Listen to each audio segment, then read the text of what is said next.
北美馆长期以来都非常的关注建筑作为一个艺术的领域，但是我们好像很少把目光放回到我们自己的土地，就是说怎么去关注台湾建筑这个领域它的一个发展的脉络。所以摩登生活的这个展览我想跟传统的建筑展略有不同因为我们并不完全从建筑师或者是建筑师的作品作为主轴，反而是透过这些建筑去看整个文化历史背后跟建筑的关联性。摩登生活这个题目对我来讲是一个比较有一种愿景的一个观念。我们随时都有一个心中都有一个愿景，我们想过一种什么样的生活，它并不是停留在某一个时段。也就是说，从今天这个展览而言，1949到1983，尽管它有一个时间的一个断代，但是它并不是指的就是只有这个断代的这个内涵而已。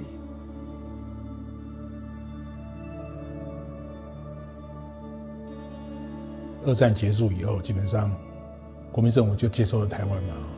可是因为相隔了50年的这个殖民统治的这个时间，某种程度台湾的这个社会已经有很强烈的这个日本化的这个倾向，所以要去除日本的这个生活方式，他们推出了一个政策叫做去日本化再中国化。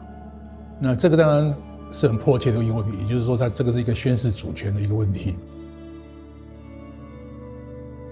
美元基本上带给台湾一个很重要的影响，就是说它不但教给了台湾一种所谓系统式施工图的这种观念第二个就是说它还帮助台湾训练了一批当时很年轻的一些建筑师，他们获得了一个机会，就是说能够进到美元的这个附属单位去工作所以他们获得了很多很宝贵的这种实务经验。这种实务经验基本上就变成后来的这个台湾的这个建筑发展的一个很重要的一个基础这也是一个很重要的一件事情。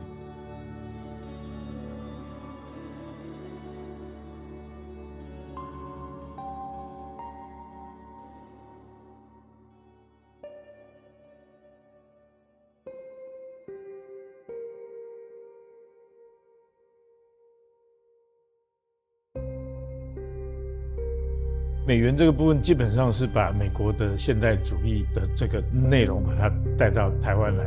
那我觉得这个部分应该是台湾在战前所无的第一个部分。那在台湾在战前所无的第二个部分，那个就是中国复古。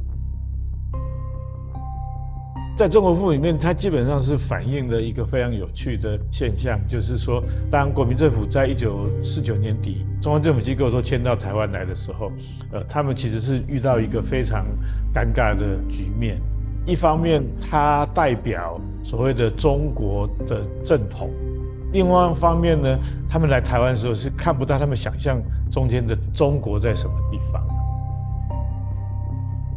所以在这样的一个情况底下呢，他们必须要去做出一个中国复古，也就是说，他一方面要解决他们心中对这个中国想象的一种焦虑，他另外一方面也必须向国际社会去交代他们在台湾还代表中国的一种正当性。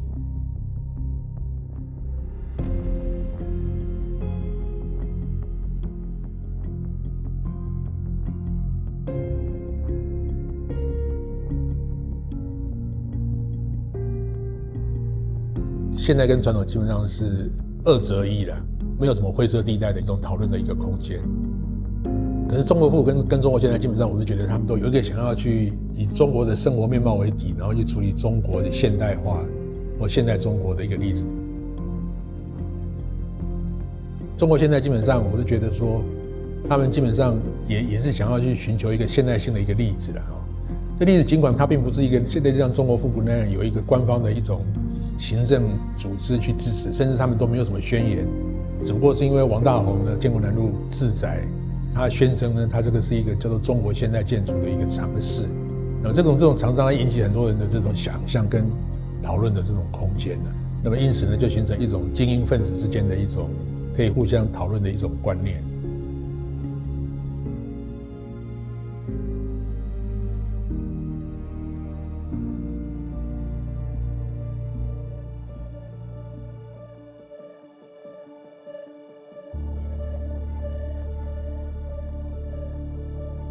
在地现代谈的并不是上层上面的这些恩怨情仇，它基本上谈的是说，对于一般人，当这样的一种美元所带来的这种美式的现代主义进到台湾来之后，那他们的反应是。那另外一个，我觉得在地现代里面也可以看到第二个部分呢，是有关于我们今天所谓的台湾战后第二代建筑师的这个脉络。基本上所谓的这些中国复古跟中国现代之争，去实作的角度里面，已经离他们是有点远的啦。他们反而比较重视的是说，他如何去对这种国际的这种建筑潮流去做反应。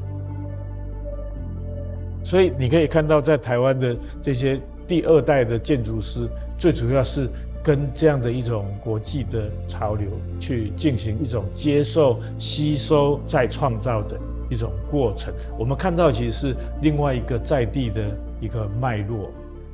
所以我们才会看到像波浪大楼这么，你可以说它真的是一个自由奔放、无拘无束，然后他用他自己去理解这种现代建筑技术的一种方式，里面没有其他这种太意识形态或是一种僵固的思考。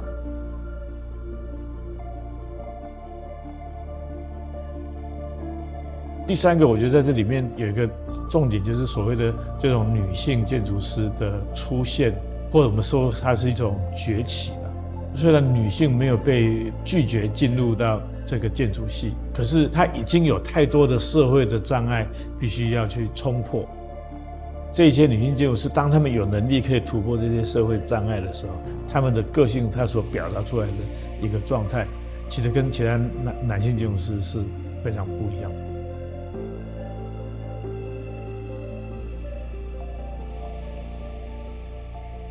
在台湾有这种所谓的现代建筑观念的引进之前，基本上还是受日本教育的影响，所以以前并没有所谓的大学的建筑系所这样的成立。那最早台湾的第一个大学的建筑科系大概是就是成大的建筑系。我们现在知道很知名的前辈艺术家颜水龙，他大概就是第一个被成大他们聘请的美术老师。然后也透过这些前辈艺术家，慢慢的去建立起来他们对于美术跟建筑的关系。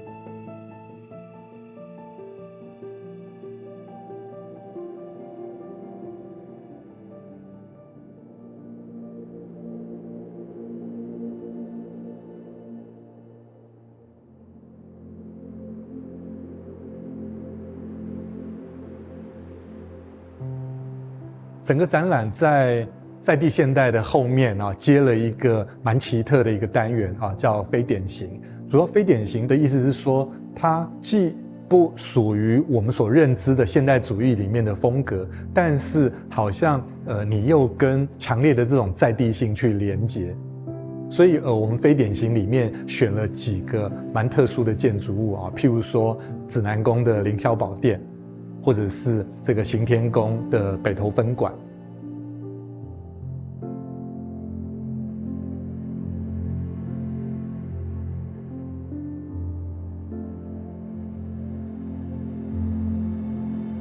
非典里面有一个金寮圣十字架堂，它在1960年的时候就已经出现在台湾了。等到1986年，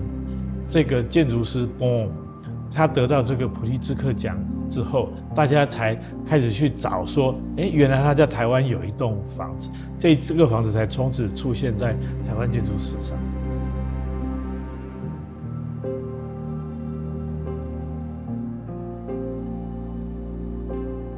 在这个美援的后期，事实上，透过美国对台湾的援助，也带进来了，譬如说美国的这种所谓都会型的社区的一种样态。那这个在以前在台湾是没有发生过的。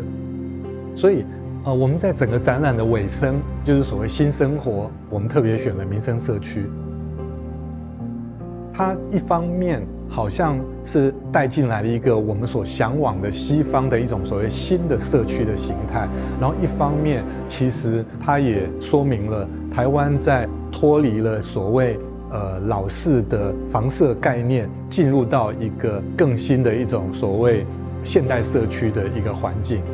那当然也慢慢的去影响到整个台湾在现代化过程，人的居住跟人的生活的一种样貌。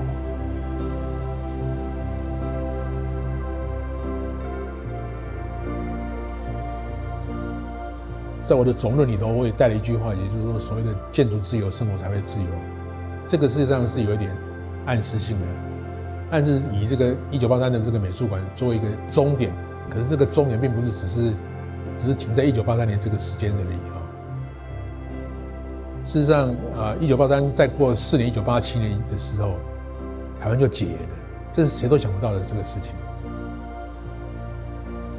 还有2张照片，我觉得我印象很深刻。一张照片是邓南光拍的那一张照片，